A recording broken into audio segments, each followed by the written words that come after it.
Hi, everyone. This is me, Trey Holiday. Once again, I'm now sitting down with Carmen Rivera, who is running for Renton City Council. And there's a couple of tactics that are happening out there in Renton. We wanted to give some space so we can actually educate our audience on a lot of what's going on. Thank you so much, Carmen, for joining me today. Thank you so much for having me. I really do appreciate it. Yeah, absolutely. I mean, we connected at the Seattle Film Summit, and you know what? Your energy is so alive and necessary in the city of Renton. Tell us a little bit about who you are before we get into what's going on right now in the campaign. Well, my name is Carmen Rivera. I use she, her pronouns, and I was born and raised in Renton, Washington.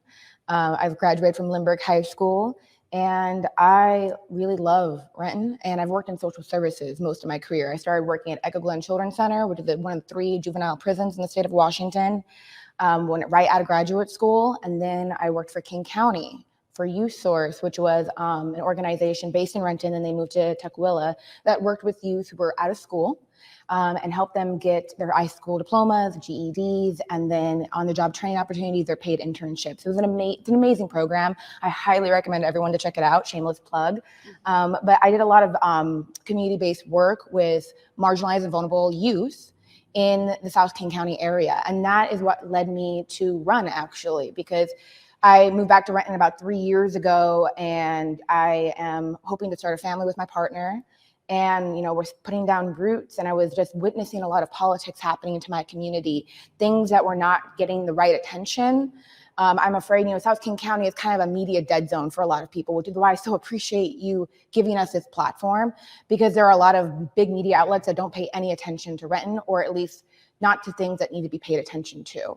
And so I'm somebody who, I've always been an educator. I've always spoke very loudly, and that's something I've gotten from both of my parents and my ancestors, and I'm so grateful for it, because even if your voice shakes, they say you gotta speak up, right? And even being nervous right here, right now, I gotta say, it's so important to bring light to things. And that's what I started doing, paying attention, bringing light to things. And it was the passing of an ordinance last December that's gonna make it very difficult for non-emergency homeless shelters to exist within the city of Renton limits. That passed last December in response to the Red Lion Hotel. That really caught my attention. And that's when I started really zoning in more and more to okay, we gotta do something. Well, I got to tell you, I mean, you're talking about something that we covered right here at Converge. Yep. And honestly, we've been following a lot of the trends throughout Washington, particularly Western Washington, with regard to Mercer Island, Renton, just this kind of growing discontent, it almost like disgust of those who are unhoused. And it really has floored me, because I was like, whoa, Renton? How are Renton and Mercer Island kind of siding on the same side of oh, we don't want that in our city. We don't want that here. It really did shock me. So, when I connected with you, I loved how you were saying, look, we need some progressive ideals here. And the ways that you're going to be really trying to represent the people, I think is important for our audience to understand. You talked about some of the conservatism of Renton, and I think it really showcases in that decision right there. So I'm glad that you mentioned that, because I do agree that it was a shocker for me too, Carmen. What are some of the things that you're really hoping, if you win city council? I mean, clearly, you're coming with the energy, you're coming with your lived experience. What are some of the things that you're really championing in terms of your position? Well, we have to advocate for our vulnerable and marginalized populations. I'm the only candidate in my race that's worked directly with the homeless population. And that is needed on Renton City Council. We have an amazing representation currently of small business owners, and that representation is necessary. I think Renton is a great place for small businesses to thrive, and I think she could also be doing better, of course, because they need somebody like myself with social service experience, direct human service experience, who's worked in the community, this community, in Renton, in South King County, who understands where we need to focus our energy. And you're right, there is a disgust. There is an unconscious and very conscious bias against those who are unhoused. And, we really associate them with such negative things, which, a lot of people in this world and a lot of people in this city are one paycheck away from being unhoused. And, I've had students, I teach at Seattle University, students who are unhoused, going through school, living in their car. That to me is unacceptable. And so those are things I want to champion. It's champion for the unhoused community, champion for Black and brown communities, Renton, because in my lifetime, not only has the city of Renton grown 150%, mind you, I was born and raised in Renton. It's grown 150%. It's also become a BIPOC majority city. But that is being, I think, oppressed in a lot of ways. And that's where me and Joseph Todd have really connected, who's running for position 1, through the Renton Residents for Change and the grassroots organizations in Renton that are focused on uplifting Black and brown voices, even though there are leaders in Renton who would love for us to stay quiet. And they are doing, when you talk about the conservatism, we've seen in the Seattle and King County races how conservative politicians are throwing around terms like defund the police. Defund the police is such a dirty word. And that is why, as a criminal justice professor, I have educated and advocated to properly tell people what it means to defund the police. It's not a scary term. It shouldn't be a scary term, but right-wing media has used it to be a very scary term.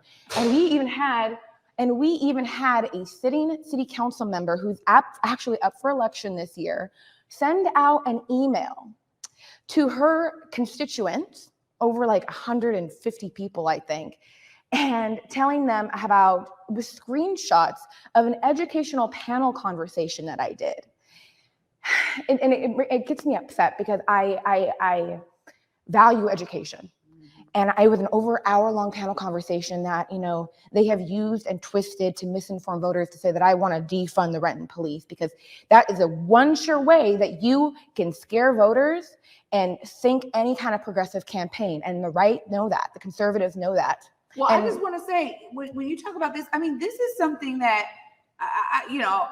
seeing how these races go toward the end, I think there's some folks who get real desperate and start going about it in a way that really is, I mean, we've seen the ugly side of politics, but this right here is like that ugly side where it's very attacking in its nature. Oh no, even on my way here, I got a phone call from a council member who does support me. And he told me that he got an email to his city email accusing that I was not a full-time lecturer at Seattle University because the Seattle University website wasn't updated. Wow. And it's just like, these are things that they use often against people of color, and I'm seeing against women of color. It's difficult for people of color and women of color in particular to put themselves out there, because there is a triple standard for us, not a double, there's a triple. And we are on such thin ice. And it's awful the way that they try to bring me down because of things that my opponent has said or done that, he will not take any ownership for. Misogynistic things, homophobic things, racist things that he has openly said on a blog that's also ran by a Renton City Council member. It's so incestuous, right? And it's ran by a city council member. They've recently completely wiped it clean, but screenshots are forever. And it says they want to bring me down to that level of saying those awful things, thinking that defund the police is an awful thing to say. It's not. It's not. And to try to misinform people that that's a platform that I have, it's not either. Because I've actually sat down with the vice president of the Renton Police Officers Guild. Who's also the second ever hired Black police officer. And did you know that the Renton Police Department's actually never had a Black female police officer in its history? That's a problem. I'm having these conversations. I'm not talking about defunding right now because that's not a priority, because it's not a goal, because it's not where we're at in Renton, because we don't have the social services to back it up. See, the whole point about defunding is to have something to reallocate those funds that can help offset those 911 calls, offset and tackle the real root of crime. But we don't even have the social services to offset that in the city of Renton. We need social services, and they're trying to deflect, and that's the most frustrating part. Well, I'll say this too, with regard to the defund argument. I mean, we saw it at a national level, Obama coming out and saying, well, defund is probably the wrong term. It's not, that's not really the way to go. I think a lot of people in this nation get really nervous when you talk about defunding police. But really, again, from a community perspective, what people are really talking about is investing in communities, investing in alternative methods that allow for the police force to actually be going towards the things of high level crime. We're talking about being able to ensure that people from communities are using a relational approach to connect with some of the calls that are coming through 911. And when you look at the data, and you realize so many of the calls that were coming through actually didn't require brute force, didn't require you to show up with your guns intact, didn't require you to show up and be fearful of a situation to where you got the happy trigger finger. We've just seen it, I think, in terms of the ways that it's played out. But I think media has a real big part to play here, because it is a two-sided story. There are officers that do great work. There's people that say that policing in general is built off of a white supremacy type of ideology and system. When you think about the slave trade and those who were enslaved and those who were trying to keep people enslaved, those are the guys who became the original officers of the police force. So the history is important for us to learn from the history. And as you talk about defunding not being an ugly thing, I know for some people it just gets really hard for them to see past what they've known as protection and that protect and serve mentality. So it's going to require time, I think, for us to really explore what the options are. And they're going to be particular from city to city. So I love that you just said it's not the priority right now. The priority is for Renton to have representation that reflects its diverse population. Absolutely. That is really key. And that's something that you bring to the space. Carmen, I got to say, kudos to you for even putting yourself out there. Thank you. Because you are right. When you put yourself out there to disrupt some of the status quos, those who profit off of the status quos, who are comfortable with status quos, oftentimes will take these kind of tactics. How are you dealing with all of these things that are coming at you in these last legs of this campaign? I am tired. I'm perpetually tired, but I just keep going. I feel like I've told people I'm going to get across this finish line on my hands and my knees, and I will leave everything I have. I will leave everything I have. I'm going to give it all. I'm so grateful to my partner, Jasmine. I'm so grateful to my co-candidate, Joseph Todd, and also my parents. My father, you brought up something that I wanted to say. My father was a Seattle police officer for 38 years. He was a good police officer. I know I was raised around good cops, and my framing and education around policing is reflective of what you're saying, the history of the actual institution itself. Just because the institution of policing is inherently racist, there does not mean that they're not good cops out there. The two truths can exist at one time. And that's what a lot of people don't understand, that multiple truths can exist at the same time. Things are not mutually exclusive. And so I, lean on my parents. Surprisingly, this has actually brought us closer because they're actually more conservative, but they are seeing what's happening to me, their progressive daughter. And it's even changing their ways of thinking, which to me, I think is just like a blessing, kind of a silver lining in the clouds.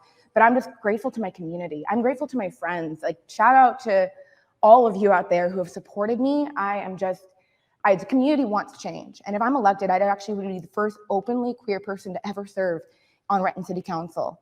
And it's the queer community. It's, the Renton Residents for Change. It's, Dr. Linda Smith and Joseph Todd and the leaders who have just given me the strength. I'm very grateful. You know what? Again, shout out to you. I can feel your passion from right here on this news desk. I got to tell you, it takes that level of dedication and commitment to truly disrupt these status quos and to be the champion and the leader for it. Renton will be so grateful, I know, to have you and to start thinking about how they as a city can start to become a leading model, because this is the first wave. I mean, this is the first gestation period of really disrupting this status quo system that has been in this country since its inception. This is, we've had amazing leaders throughout history, but as one of my elders has always told me, the ways that we are going about it today is very different than how they approached equality back in the day. Equity is about ownership. And you yourself are seeing yourself as a part of the solution by at least being in the forefront to educate the Renton citizens about the history of Renton and about the need for this change. Carmen, if folks out there want to contact you, be supportive of you, any of our Renton audience members out there, please look right there into the camera. Let them know how they can support Carmen Rivera. Well, you can go to my website, riveraforrenton.com. You can email me at riveraforrenton@gmail.com, and all of my socials, my TikTok, my Instagram, my Facebook, everything. I love TikTok, by the way, is riveraforrenton.com. But I also want to take this moment to say that this election season, even though it's an odd year election season, this could change the face of politics in South King County. It's not just me and Joseph's races. There are races in Kent, at the King County level, in Burien, in SeaTac. Every progressive needs to come out and vote. We historically do not come out for odd year elections. So this is also my just general PSA. If you're a progressive, vote. We need you to vote because a lot of these races, they're going to come close. I guarantee it. November 2nd, get that ballot in because that's the best way that you can support us. Vote. Rivera for Renton. So thank you. Yeah. Oh, absolutely. And you know what? I second that notion so much. So thank you so much for joining me today. You guys, I mean, if you guys can feel the good energy, even in the midst of the last legs of this campaign, showing a bit of the ugly side of politics, clearly there are some shining stars here that are still pressing for change. And as always, you guys know I'm talking about seeing yourself as part of the solution. Carmen gave you a great way to do that. And we've been talking about it here on Converge because you know how much we care about voting. Please get out there to the polls and vote. I agree that it's going to be a really close race in some of these cities, and it's going to need your guys' voices to be heard. If you're ready for some change, ready to expand our mindsets about how we're creating cities and how we're caring for the citizens inside of those cities, please be a part of this change and show out for this local vote. It actually is more beneficial to your life than the national vote. You know, we just learned that we come out in the droves throughout King County when it comes to the presidential election. We need that same type of commitment and dedication in this local race. It's going to be close. Thank you guys so much for watching.